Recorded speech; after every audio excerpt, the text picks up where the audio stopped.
जी, अस्सलाम वालेकुम। I hope all of you are well. Welcome to the free workshop organized by Scope CSS Club. ये जो आपको हम tips and techniques बता रहे हैं for the last few days and for your exam day, these are very essential tips and they will help you in your exam. ठीक है जी, so let me introduce myself and then we'll start doing the tips and tricks and I'll discuss everything with you. Sara syllabus, all the models, all the theories, how are you supposed to answer a particular question, which questions should you answer, which are the key areas that you need to focus on as of now. Okay, that your exams are just a few days away. So अब जो है it's time to start revising your important topics, important models and past papers. So first of all, मेरा नाम मरियम मसूद खान है and I teach journalism and mass communication as well as gender studies at Scope CSS Club. I am a subject specialist for both of these subjects. So I have been into teaching since 2018, and since the same year, I have also been into social science research. As of now, I am pursuing my PhD, and अब हम start करते हैं ताकि हम timely आपको बता दें कि आपको क्या क्या टिप्स देनी है मुझे और सारी चीजें मैं आपसे डिस्कस भी कर लूँ। तो जी सबसे पहली बात तो ये है कि it's very easy subject. Journalism and mass communication super easy subjects हैं, ठीक है। आपको सिर्फ इसकी थोड़ी सी अंडरस्टैंडिंग होनी चाहिए।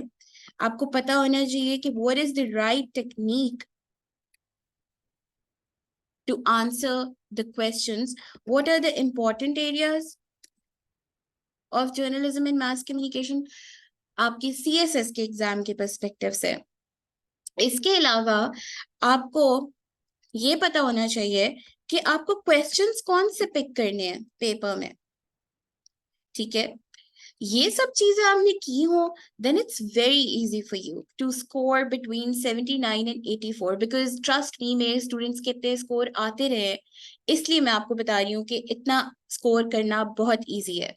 और गलतियां जो आप लोग करते हैं जिसकी वजह से आपके स्कोर पे जिन लोगों के 40s में जाते हैं वो क्यों होते हैं? अक्सर स्टूडेंट्स आके कहते हैं कि जी बहुत अच्छी तैयारी की थी, मीडिया पे तो हम बहुत अच्छी ओपिनियन रखते हैं, we can write a lot about it, we did write a lot about it, हमने बड़ी एग्जांपल्स दी, लेकिन फिर भी हमें 43 मिले, तो हमने ऐसा क्या गलत किया होगा? सो we'll discuss everything.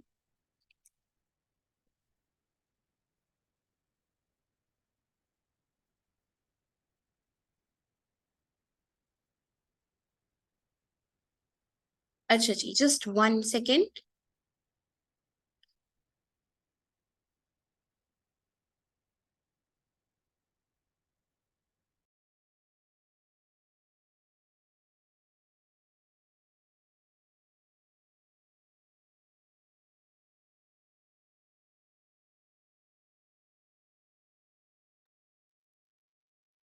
जी, तो हम देखते हैं कि what we have in store for you guys today. First of all देखिए, आपके पास अब एक बहुत अच्छा टाइम है। इस टाइम पे आपने जितना कुछ पढ़ लिया है, जो आपके टीचर्स ने आपको पढ़ा दिया है, दैट इज सफिशिएंट, ठीक है जी। अपार्ट फ्रॉम दैट, इस टाइम पे कुछ do not study anything new, do not try to explore new subjects, new I mean new topics within a subject. सबसे पहली चीज तो ये कि आप जाएं और अपने पास्ट पेपर्स खोल के देखें। पास्ट पेपर्स विजिट करने से आपको जो फायदा होता है वो ये है कि एक तो आप अपने ब्रेन को ट्रेन कर लेते हैं कि एग्जाम कैसा आएगा, एग्जाम की इन्वायरमेंट में मैं बैठूंगा या बैठूंगी तो किस तरीके से मैं क्वेश्चंस को डीकोड करूंगी, ठीक है जी। फिर आप फेमिलियर हो जाते हैं एग्जाम पैटर्न से कि एग्जामिनर जो हैं वो आपको कैसा पेपर देंगे। इसके अलावा आपकी बड़ी अच्छी टाइम मैनेजमेंट हो जाती है,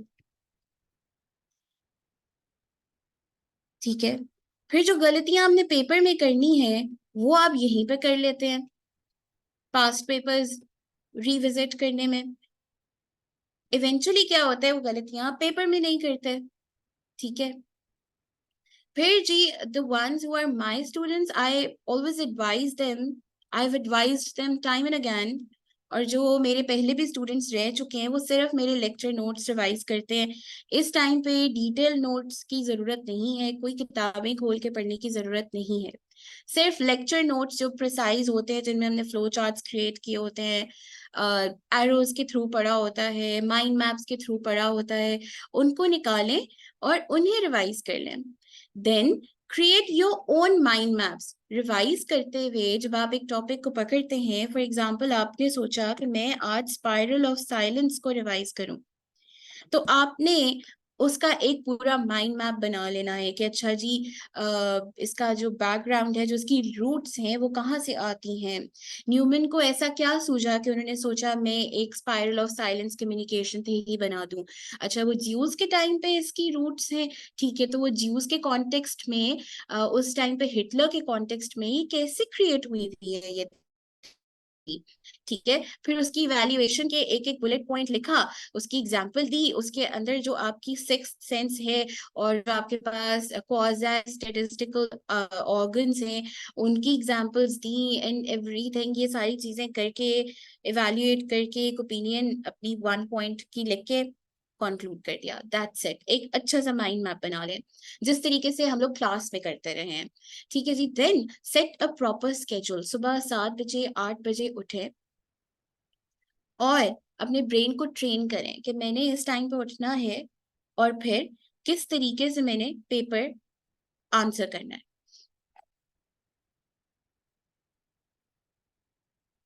1 सेकेंड प्लीज।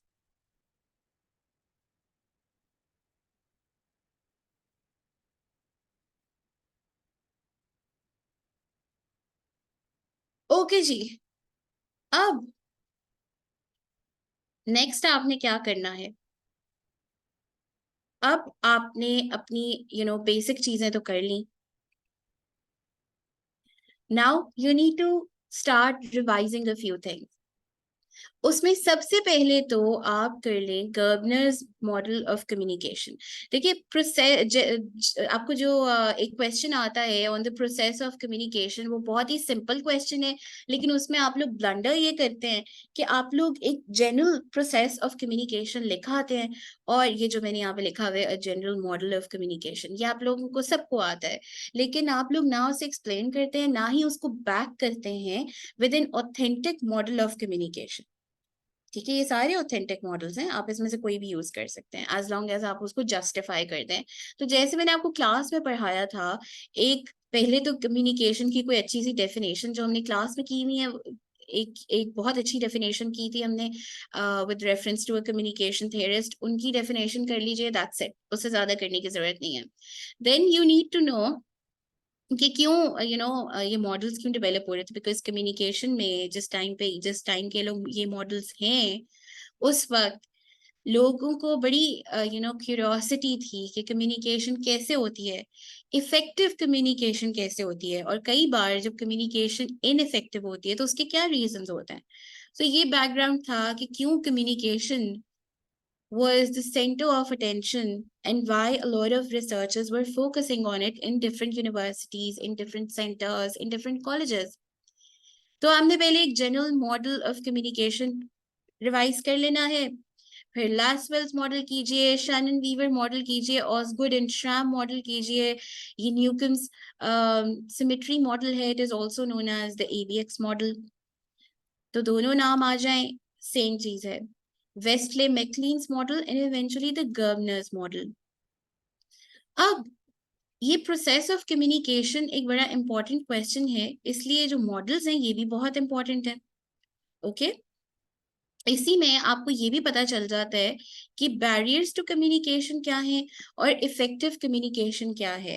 वो क्वेश्चन भी आ जाए तो आपने अच्छे तरीके से एक्सप्लेन आप कर सकते हैं जी। नेक्स्ट इंपॉर्टेंट जो आपके पास एरिया है, that is the mass communication theories. ये वाला मॉड्यूल बहुत इंपॉर्टेंट है। अब आपने एक इंपॉर्टेंट मॉड्यूल तो अपना कवर कर लिया, और अपने मॉडल्स को 2-2 3-3 मिनट से ज्यादा मत लगाइएगा, बिकॉज आप लोगों के पास अब वो सब कुछ तो है ही जो हम क्लास में करते रहे। मॉडल्स ड्रॉ भी कर दिए थे, आपको मॉडल्स की पिक्चर्स भी भेजी थी, इन मॉडल्स को इवेल्युएट भी किया था, एग्जाम्पल्स भी मल्टीपल बताई थी। तो उन सारी चीजों को एक जगह पे इकट्ठा करें और 2-3 मिनट्स एक मॉडल पे लगाएं, खत्म कर दें। इसी तरीके से 5-5 मिनट्स लगाएं इन थ्योरीज पे, normative theories of the press, जो कि 4 थ्योरीज हैं। अगर वो आपसे पूछते हैं एनीथिंग अबाउट नॉर्मेटिव थ्योरीज, तो आपने इस पूरे क्वेश्चन को टैकल करना है थ्रू दोज 4 थ्योरीज। और क्यों एक थ्योरी फेल हुई, फिर नेक्स्ट थ्योरीज आए, फिर दूसरी थ्योरी आई, पाकिस्तान में कौन सी थ्योरीज फॉलो होती हैं, ये भी हमने सब डिस्कस किया हुआ है। Media as agents of power, again a very easy topic. फिर आपने करना है द स्पाइरल ऑफ साइलेंस। इसकी डायग्राम आपको याद होगी, जो एक स्पाइरल बनता है ऐसे करके, एंड यहाँ पे ठीक नहीं बन रहा है, anyways yes, this is how spiral is made. और वो नीचे जाके it's a very narrow edge यहाँ पे रह जाता है। तो आपने इस तरह की इजी इजी सी डायग्राम्स और मॉडल्स हैं जो ड्रॉ करके आने हैं। ठीक है जी।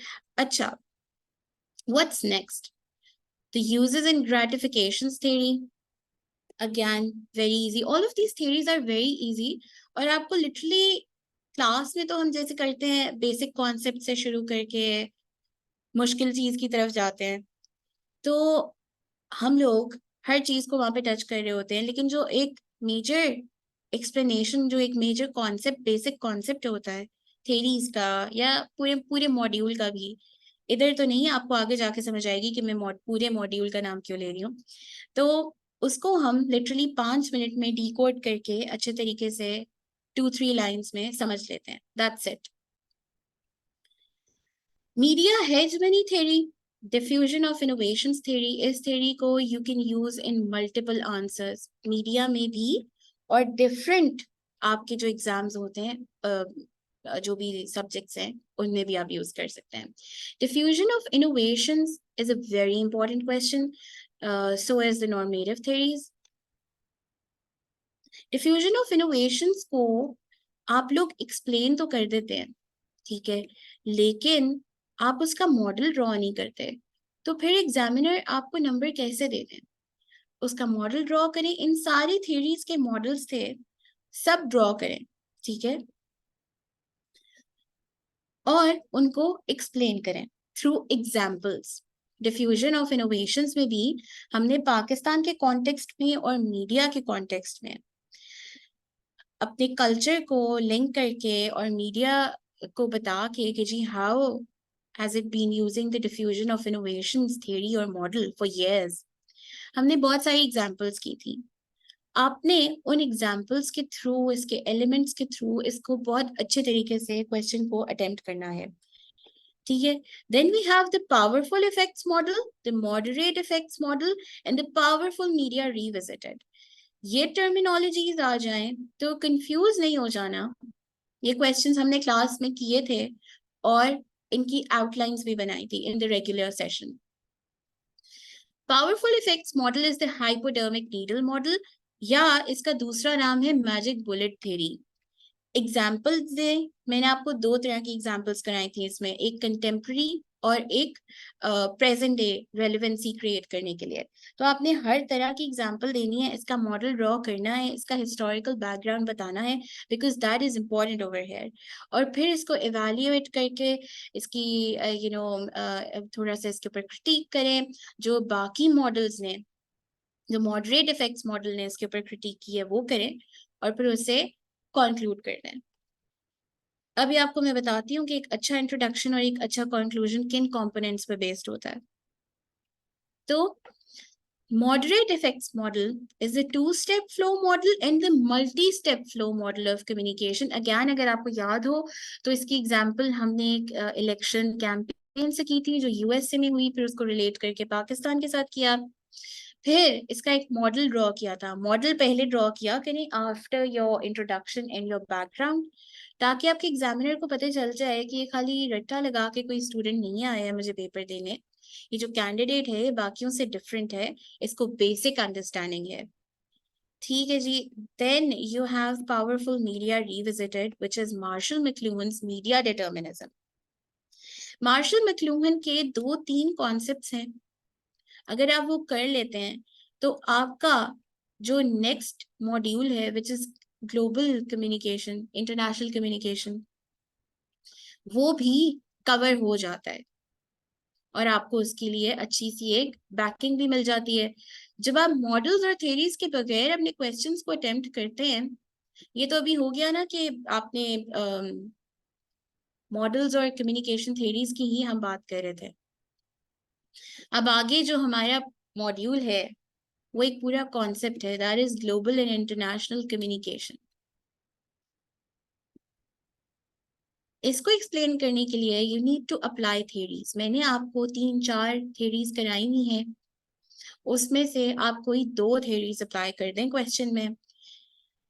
3-4 अच्छी सी एग्जांपल्स दे दें. एग्जांपल ऐसे नहीं कि बस for example this happened that's it. No. किसी को क्या समझ में आएगा उस एग्जांपल से? आपने एग्जांपल लिखी, आपने उसको कॉन्सेप्ट से लिंक किया, आपने उसको क्वेश्चन के साथ रिलेवेंट किया, एंड देन आपने उसको कंक्लूड किया. ये होती है सही एग्जाम्पल जिसकी आप एप्लीकेशन भी देते हैं. ठीक है.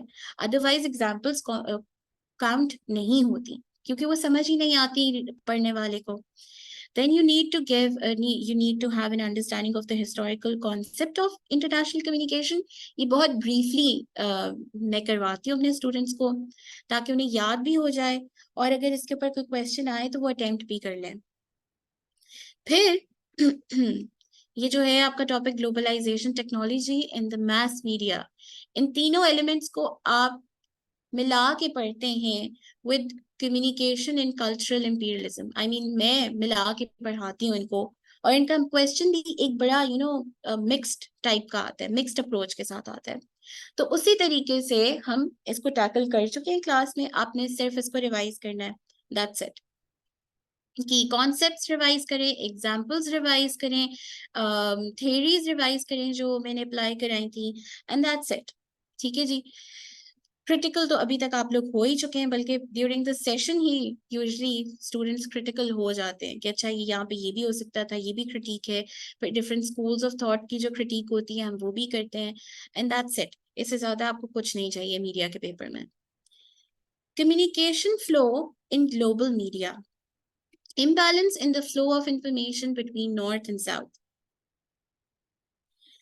ये अगेन बहुत इंपॉर्टेंट चीज है बिकॉज इसके ऊपर बेस करके आप recommendations देंगे for a question based on cultural imperialism, communication, globalization, technology and media. McBride Commission report in its recommendations, again a very important document जिसको हम डाइसेक्ट करके पॉइंट वाइज हेडिंग्स क्रिएट करके पढ़ते हैं. सिर्फ उनके हेडर्स पढ़ लीजिए, दैट्स इट. इस टाइम पे ज्यादा डिटेल्स पढ़ने की जरूरत नहीं है.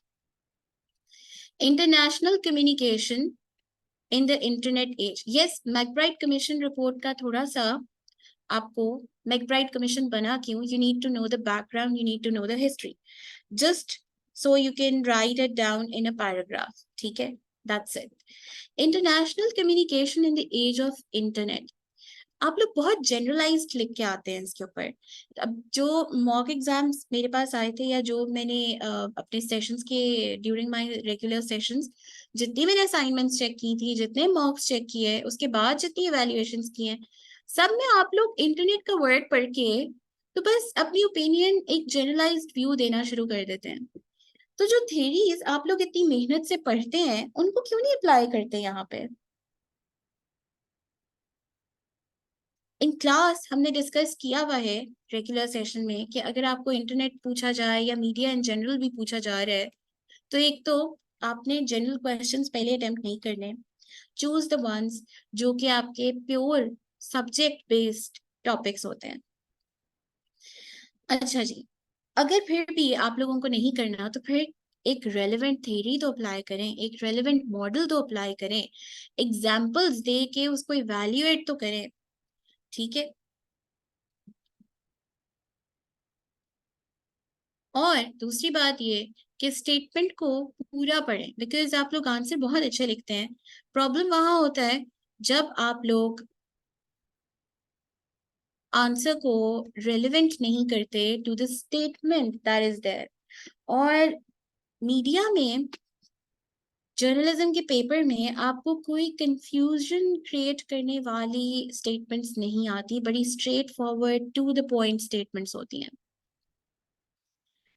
Development support communication is a very very important module. ये पूरा मॉड्यूल आपके पास बहुत इंपॉर्टेंट है। इसमें से अगर मैं फिर भी प्रायोरिटाइज कोई चीज करूं तो वो है जी paradigms of development, the concept of development support communication and development communication. Other than that आपको ये ग्लोबलाइजेशन एंड लोकलाइजेशन, ये तीनों चीजें एग्जाम्पल्स के साथ पता होनी चाहिए, इंपॉर्टेंट कॉन्सेप्ट्स के साथ पता होनी चाहिए। पाकिस्तान में how have they been in practice, ये भी पता होनी चाहिए। स्मॉल इज ब्यूटिफुल, ये एक सोल्यूशन है बेसिकली, ये एक टूल और टेक्निक है of development support communication. You should also know this very well. Social marketing भी एक इसमें टूल होता है, ये भी आपको कराया हुआ है। आपको theories of development support communication and models and paradigms पता है, तो आपका एक क्वेश्चन बड़े आराम से अच्छा सा अटेम्प्ट होगा। लेकिन जो आपने चीज एक बहुत जरूरी करनी है वो ये है कि इसको मीडिया से लिंक करना है और पाकिस्तान से लिंक करना है, क्योंकि आपको एग्जामिनर कहेगा कि जी आप एग्जाम्पल्स के थ्रू इसको एक्सप्लेन करें, तो वहां पे आपने पाकिस्तान स्पेसिफिक एग्जांपल्स देनी है। ओके जी, public relations is another very important topic.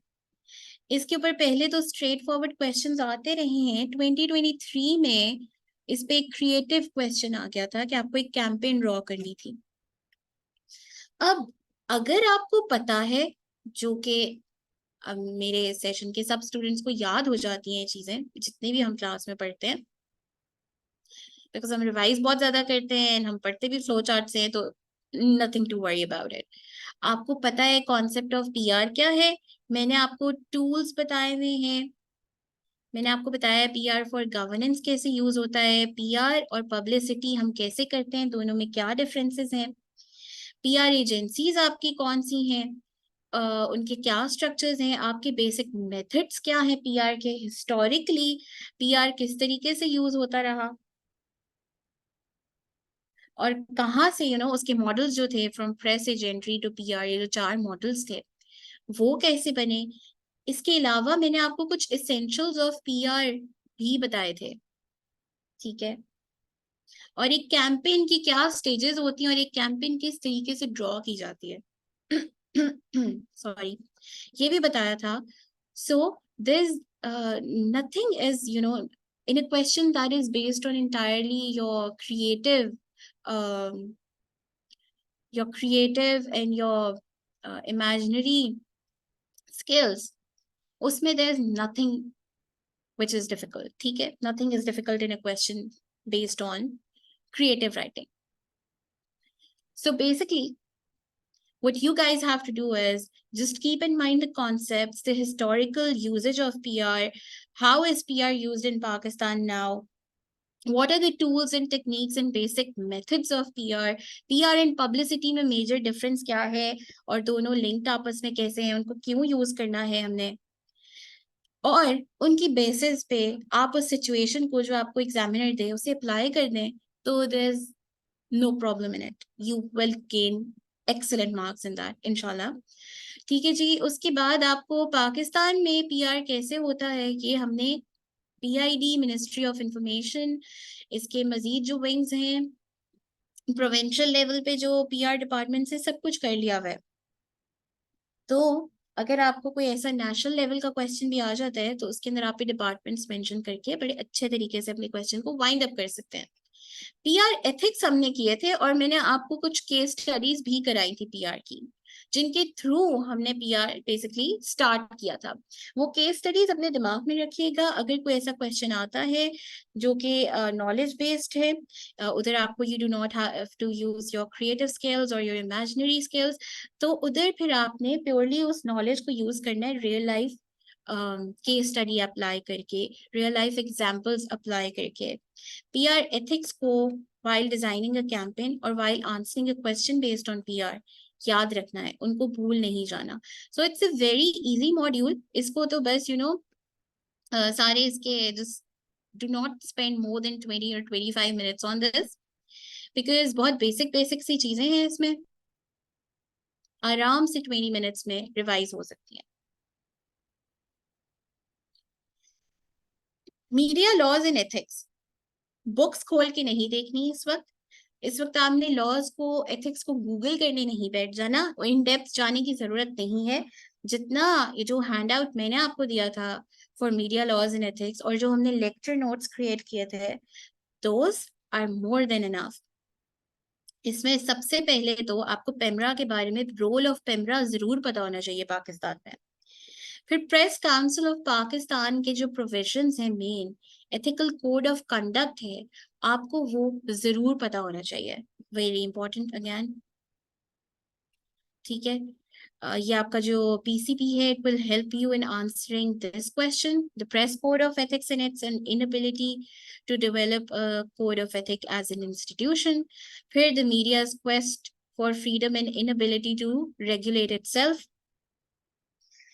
अच्छा जी, अब PPC के कुछ प्रोविजंस हैं जो आपको पढ़ने होते हैं लॉज एंड एथिक्स में मीडिया में, और वो बहुत इजी करके हमने पढ़े हुए हैं। जो उसकी हेडिंग्स हमने क्रिएट की थी, आप उनको एज की पॉइंट्स रखिए और बस इस मॉड्यूल पे 15 मिनट्स लगाएं, इसको रिवाइज करें और साइड पर कर दें। ये जो लाइबल डेफिनेशन है, लाइबल एंड डेफिनेशन, इसके ऊपर आपको 10 मार्क्स के नोट लिखने आ जाते हैं। कोड ऑफ एथिक्स पे भी 10 मार्क्स का नोट ही लिखना आता है यूजुअली। तो ये दो चीजें आपके PPC में बड़ी इंपॉर्टेंट हैं फॉर द मीडिया सेक्शन। तो ये आपने करनी है, जैसे कि आपको कराया हुआ है PPO एंड देन RPPPO, ये भी हमने बड़ा ब्रीफली डिस्कस किया था। तो इनको भी आपने रिवाइज करना है, रिवाइज सब कुछ करके जाने को छोड़ना नहीं है। हिस्ट्री ऑफ मीडिया लॉज इन पाकिस्तान, ये भी हमने किए थे, जितने लॉज कराए थे from pre-independence time to till the present day, यहाँ तक जितने लॉज करवाए हैं वो आपने सब करने हैं। इसमें हमने पीका लॉज भी किए थे इवेल्युएट, और उनकी प्रोविजंस भी देखी थी, आपने वो भी करके जाना है। Development of media regulations from British colonial era to independent Pakistan, ये आपकी वही हिस्ट्री में ही हमने कवर कर लिया था। तो अगेन सारा कुछ media and journalism, mass communication and journalism में बहुत इजी है, गिवन आपने अच्छे तरीके से इसको अटेम्प्ट किया, अच्छी हेडिंग्स दी, आपको बहुत अच्छे ग्रेड्स मिलेंगे। जैसे मैंने कहा है कि my students have been scoring between 79 and 84, तो आपके भी आराम से आ सकते हैं। ठीक है, बस इन टिप्स एंड टेक्निक्स को फॉलो कर लीजिए।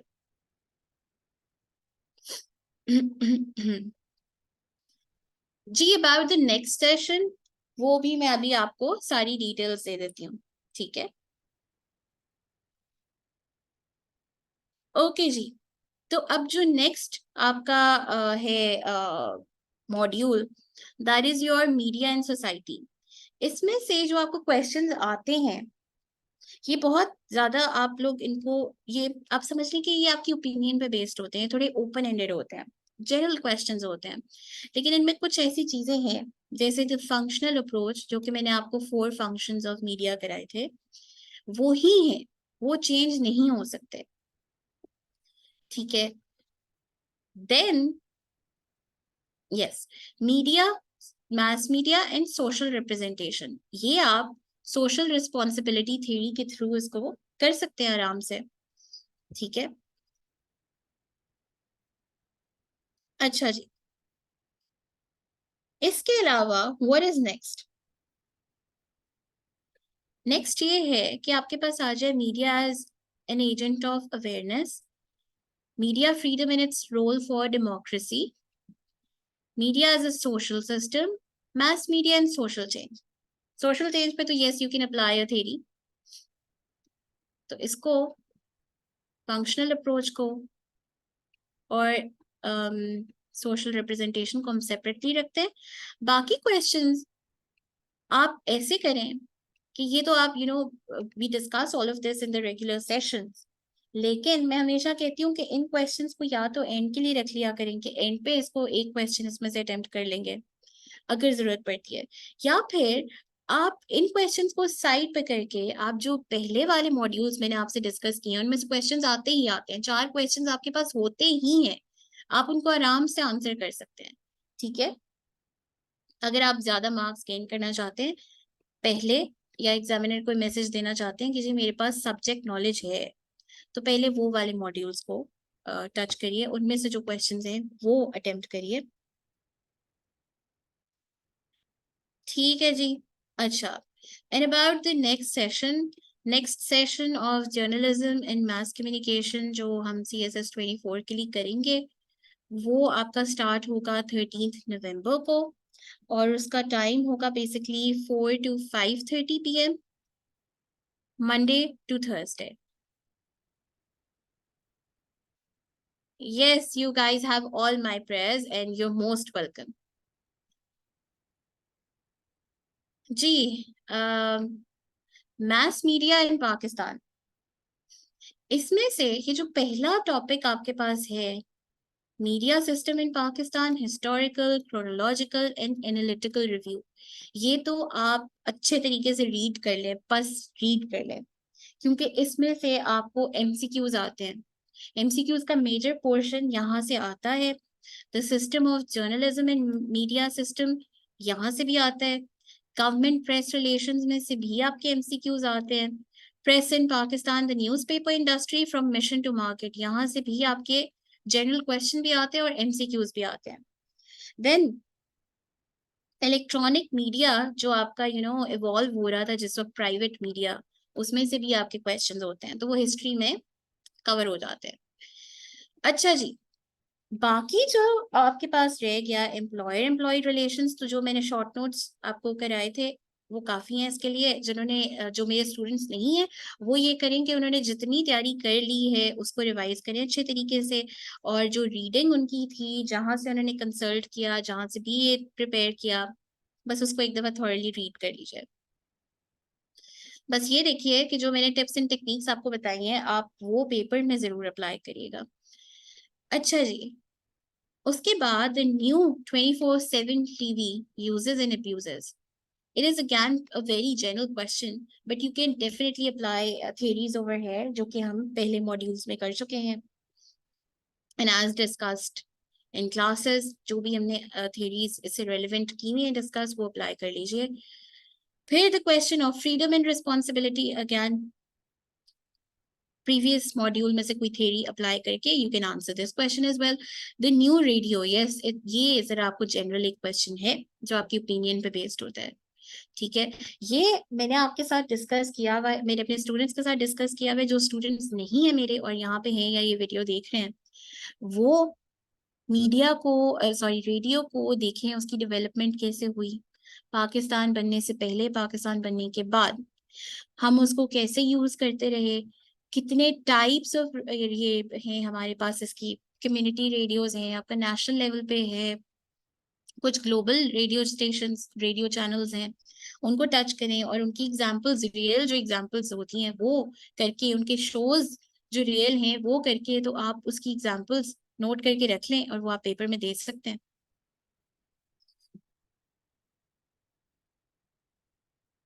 जी, जो मैंने शेयर किए हुए नोट्स वो इसके लिए काफी है, रेडियो के लिए भी, बाकी चीजों के लिए भी। ओके जी, सो व्हाट इज नेक्स्ट?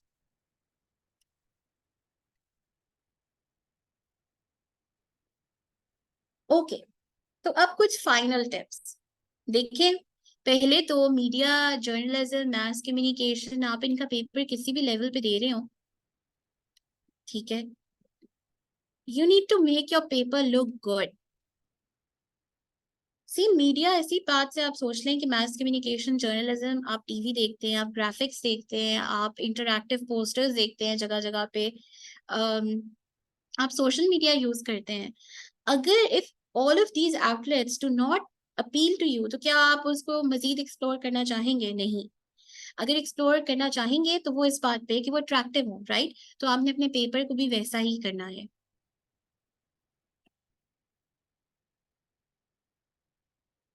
जी असद, वो आप ये करिए कि आपने अभी तक अपने जितने नोट्स क्रिएट कर लिए हैं, आपने जिन भी मेंटोर से, टीचर से पढ़ा था, आपने कोई बुक कंसल्ट की थी, आप बुक्स कंसल्ट की थी, या आपने आर्टिकल से पढ़ा था, कहीं से तो प्रिपरेशन की थी ना, राइट? वो ये करे, आप ये करें कि अब उन्हीं नोट्स के, आपने डेफिनेटली कोई शॉर्ट नोट्स भी किए होंगे, शॉर्ट नोट्स को रिवाइज करें और जल्दी से बैठ के ना, आज ही इस सेशन के एंड होने के बाद ही आप अपने सारे पास्ट पेपर्स की आउटलाइंस बना लें। और जो आपके टीचर थे या कोई मेंटोर हैं जो आपको लगता है कि आपको हेल्प कर सकते हैं, तो उन्हें वो भेज के उनसे इवैल्यूएट करवा लीजिए।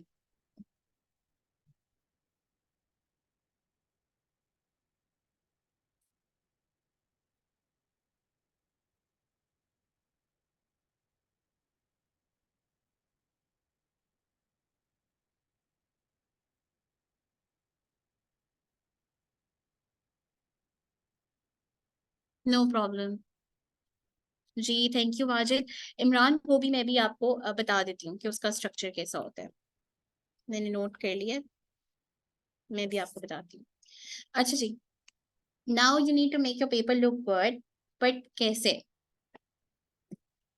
एक तो ये कि आपने रेफरेंसेस देने हैं, बहुत ज्यादा रेफरेंसेस देने हैं, ठीक है? जैसे आप अगर स्पेसिफिकली, तब जब आप एक जनरल आंसर अटेम्प्ट करें, वैसे तो मैं ये प्रेफर नहीं करूंगी कि आप कोई ओपन एंडेड क्वेश्चन या कोई जनरल क्वेश्चन अटेम्प्ट कर लें। पहले तो प्लीज वाइजली डिसाइड करें कि मैंने नॉर्मेटिव थेरीज वाला क्वेश्चन करना है, मैंने प्रोसेस ऑफ कम्युनिकेशन करना है, कोई मॉडल आ जाए मैंने उसके ऊपर शॉर्ट नोट लिखना है, एथिक्स या लॉज में से कुछ हो मैंने वो करना है, development support communication and development communication का क्वेश्चन मैंने हर सूरत अटेम्प्ट करना है, diffusion of innovations, powerful effects model, moderate effects model, and globalization। ये सोच के जाएं कि इनमें से कोई क्वेश्चन आया, इनमें से चार क्वेश्चन आ गए, तो मैंने वो चारों पहले अटेम्प्ट करने हैं, एंड दैट्स इट, चार ही तो करने हैं आपने, ठीक है? देन आपके पास बुक्स के रेफरेंसेस होने चाहिए, मैंने करवाए हुए हैं, आई एम श्योर आप लोगों ने बुक से पढ़ा होगा, जो मेरे स्टूडेंट्स नहीं हैं जो पूछ रहे थे अभी, तो आप लोग उन बुक्स का रेफरेंस जरूर दीजिए, बस बुक का नाम एंड दैट्स इट, या फिर राइटर का नाम, ऑथर का नाम आपको देना पड़ेगा। देन आप थेरिस्ट्स का भी नाम दे सकते हैं, ठीक है?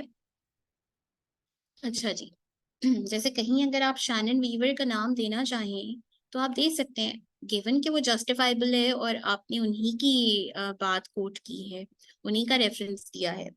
नाउ कम्युनिकेशन रिसर्चर्स का भी आप ये दे सकते हैं रेफरेंस, ठीक है?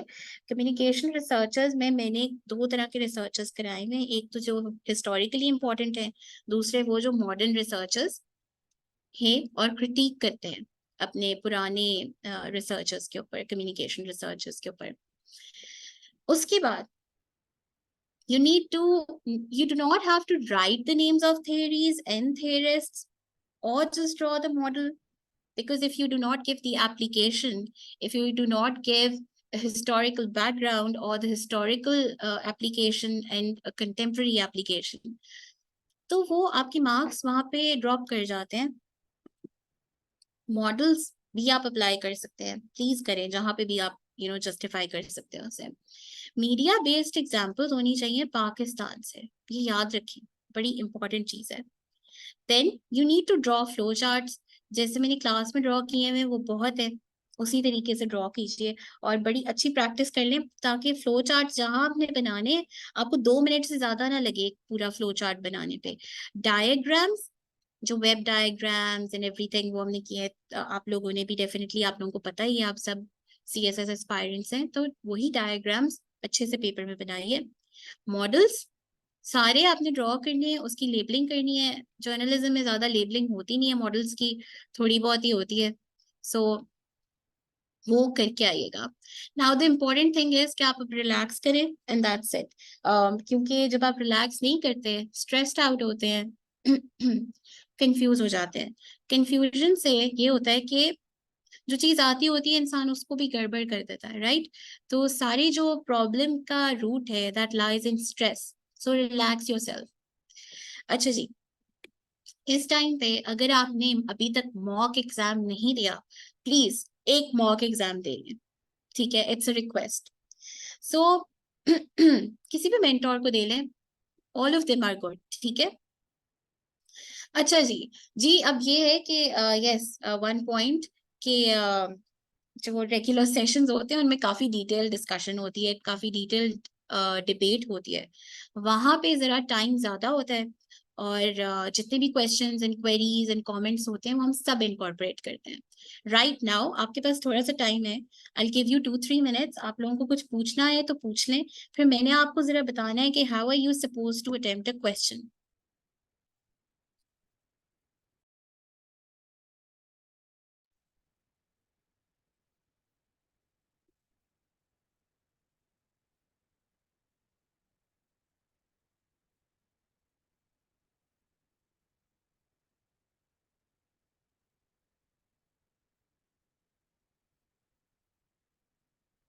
जी, अच्छा जी,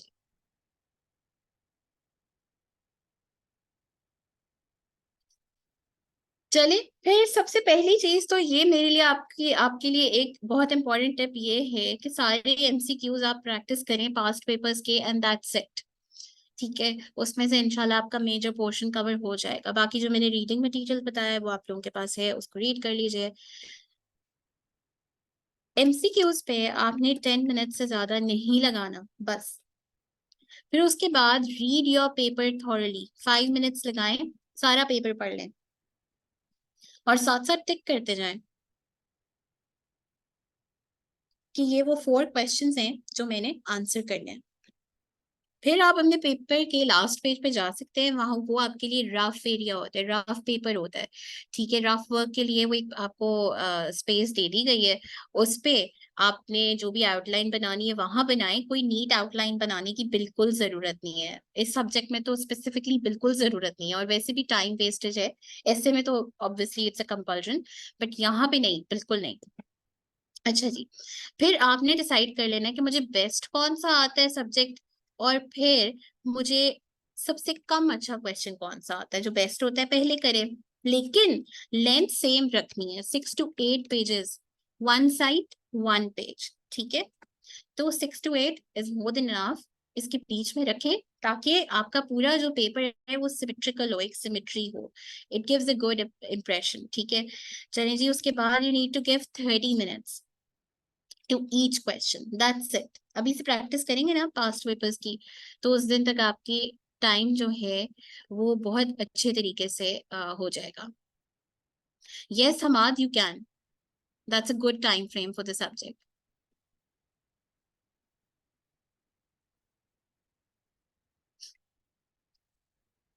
अच्छा जी, Imran, that's a purely opinion based question, इस पे आपकी जो भी ओपिनियन है आप उसको जस्टिफाई करेंगे, लेकिन because it is about the dramas of Pakistan, तो आपकी कुछ ड्रामाज के ऊपर नॉलेज होनी चाहिए, और उनका रिलेशन विद पेमरा क्या रहा है, कुछ ऐसे ड्रामाज जो बैन हुए हों, ठीक है, पेमरा ने उन पे बैन लगाया हो, पेमरा ने ऑब्जेक्ट किया हो, ठीक है, वो आपको पता होने चाहिए, आपको ड्रामाज के नाम फिर पता होने चाहिए और उनके प्लॉट्स, ठीक है। तो यस, अब बस ये आपने करना है, एक एक इक्वल टाइम देना है, इक्वल लेंथ रखनी है, ये कुछ टिप्स हैं। इसके अलावा देखिए, अगर वो आपको पूछ लेते हैं कि explain the process of communication, और वो एक 20 मार्क्स का क्वेश्चन होता है, तो उसमें राइट गुड इंट्रोडक्शन, इंट्रोडक्शन में थोड़ा सा एक्सप्लेन कर दिया करें जो की कॉन्सेप्ट्स होते हैं आपके स्टेटमेंट में, क्वेश्चन में, फिर उन कॉन्सेप्ट्स की सिग्निफिकेंस, और उस सिग्निफिकेंस के बाद आपने अपने इंट्रोडक्शन में एक रेलेवेंस क्रिएट करनी है to the statement that's given to you, ठीक है। और फिर उसको एक कंक्लूडिंग लाइन के साथ इंट्रोडक्शन को 6 to 8 लाइंस में कंक्लूड कर दें, सॉरी 6 to 7 लाइंस में। 6 to 7 लाइंस बहुत होती हैं, वैसे तो प्राइमरीली देखेंगे आपकी 6 लाइन खत्म हो जाए 6 लाइंस में। अच्छा जी, फिर आपने कम्युनिकेशन को एक्सप्लेन कर दिया, ठीक है, उसको डायसेक्ट करके वो कहाँ से ओरिजिनेट हुई, उसकी डेफिनेशन, दैट्स इट। फिर आपने एक जनरलाइज्ड मॉडल बनाना है और उसके कंपोनेंट्स को अच्छे तरीके से एक्सप्लेन कर देना है, ड्रॉ करके उसे एक्सप्लेन करते हैं, एक एग्जाम्पल के थ्रू एक्सप्लेन करें। बहुत इंपॉर्टेंट है कि आप एक रियल लाइफ एग्जाम्पल के थ्रू, किसी कैंपेन के थ्रू उसको एक्सप्लेन करें। तो मीडिया में आप इतनी कैंपेन्स देखते हैं। अच्छा जी, फिर उसके बाद आपने एक specific model of communication apply करना है। उसमें मेरी आपको ये सजेशन है कि एक लीनियर और एक सर्कुलर, बिकॉज उसमें आप हर्डल्स टू कम्युनिकेशन भी बता देंगे इन मॉडल्स के थ्रू, और आप ये भी बता देंगे कि how to overcome those, because linear model को फिर सर्कुलर मॉडल मॉडल क्रिटिसाइज करके बताता है कि जी इसमें ये हर्डल्स हैं, और वो सर्कुलर मॉडल जो बता रहा है कि ये हर्डल्स लीनियर मॉडल में थे, उस सर्कुलर मॉडल पे आप अपनी क्रिटिक दे सकते हैं, ठीक है, या किसी और मॉडर्न रिसर्चर की क्रिटिक दे सकते हैं। ओके, फिर आपने इन मॉडल्स को ड्रॉ जरूर करना है, इनके कंपोनेंट्स को एक्सप्लेन करना है, इनकी दोनों की एक एक एग्जांपल देनी है। Again real examples, Pakistan specific, media से।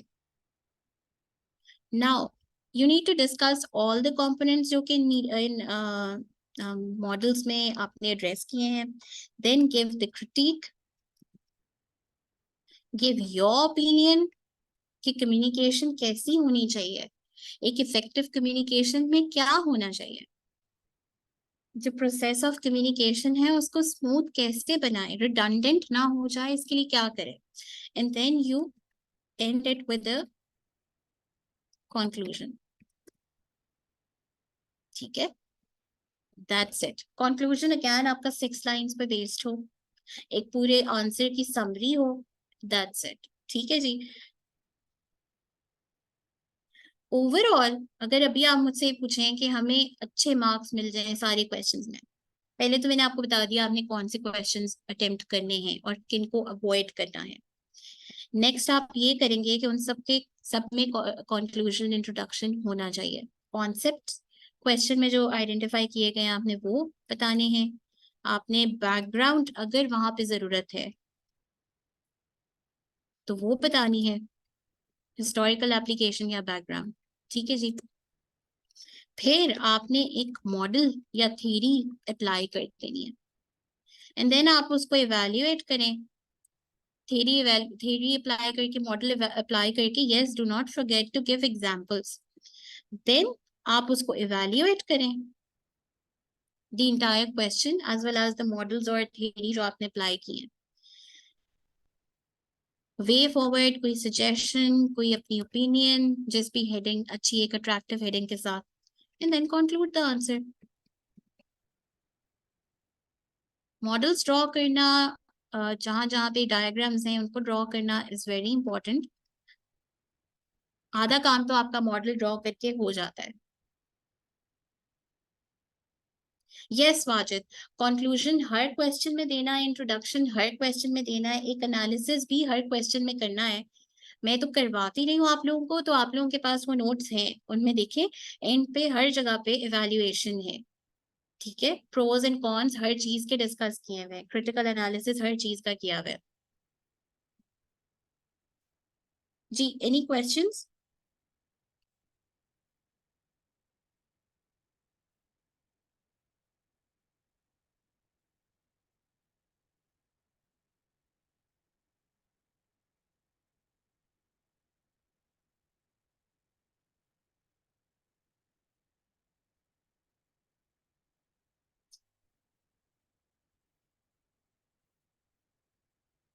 जी, एमसीक्यूज के लिए अगेन पास्ट पेपर्स, और जो मैंने आपको रीडिंग करने को कहा है वो हिस्टोरिकल बैकग्राउंड एंड एवरीथिंग जो आपको एक मॉड्यूल में से बताया था, वो कर लीजिए बस। ओके, अगर आपको वो कहते हैं कि जी एक शॉर्ट नोट लिखते हैं, तो आपने बेसिकली उनको इंट्रोडक्शन और कंक्लूजन तो देना ही है, उसमें आपने मॉडल ड्रॉ करना है तो वो भी डेफिनेटली आपने करना ही है। सिर्फ आप थोड़ी सी उसकी लेंथ कम कर सकते हैं, उसमें आप ये मत करिएगा कि अगर ऐसा क्वेश्चन है जो नॉलेज बेस्ड है, जैसे आपको बता दिया, पूछ लिया कि एथिक्स लिख दीजिए, ठीक है, एथिकल कोड ऑफ कंडक्ट क्या होना चाहिए जर्नलिस्ट का, या प्रेस कोड ऑफ एथिक्स के ऊपर एक नोट लिख दीजिए, तो आप एक इंट्रोडक्शन देंगे, इंडेफिनेटली एंड में कंक्लूजन भी देंगे। जो main body of the question है उसमें आप सारे एथिकल कोड ऑफ कंडक्ट सारा लिख दीजिए, ठीक है। विद एग्जाम्पल्स लिखिएगा, एग्जाम्पल दे दीजिए कि जी फला चीज हुई थी तो ये वाला एथिक्स, ये एथिकल कोड वायलेट हुआ था, फला प्रोविजन वायलेट हुई थी। और फिर एथिक्स को इंश्योर करने के लिए क्या करना है आपने ये भी बताना है उसमें, ठीक है, वे फॉरवर्ड।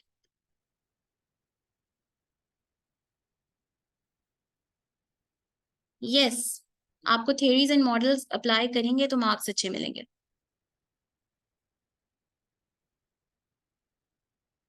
चलिए जी, अब ये है कि those of you who want to see कि जी फ्लो चार्ट्स कैसे बनाते हैं, मैं किन लेक्चर नोट्स की बात कर रही हूँ, आप लोग यहाँ पे जाके देख सकते हैं, which is CSS_Miriam Masood Khan।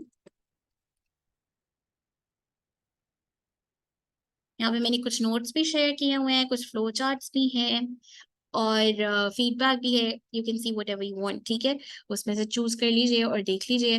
फिर उसके बाद मैंने आपको ये भी बता दिया कि अब हमारे जो आप लोग पूछ रहे थे नेक्स्ट सेशन कब से है, रेगुलर सेशन, वो है फ्रॉम 13 नवंबर। ठीक है जी, टाइम उसका होगा 4 to 5, सॉरी 4 to 5:30 PM। ठीक है, 5 वीक्स का है। 5 वीक से कभी कभी 6 वीक्स तक भी चला जाता है, बिकॉज मैं जब तक पूरा ना करा लूँ तब तक मैं क्लोज नहीं करना चाहती सेशन को। और ये मंडे टू थर्सडे होगा, सो 4 days a week।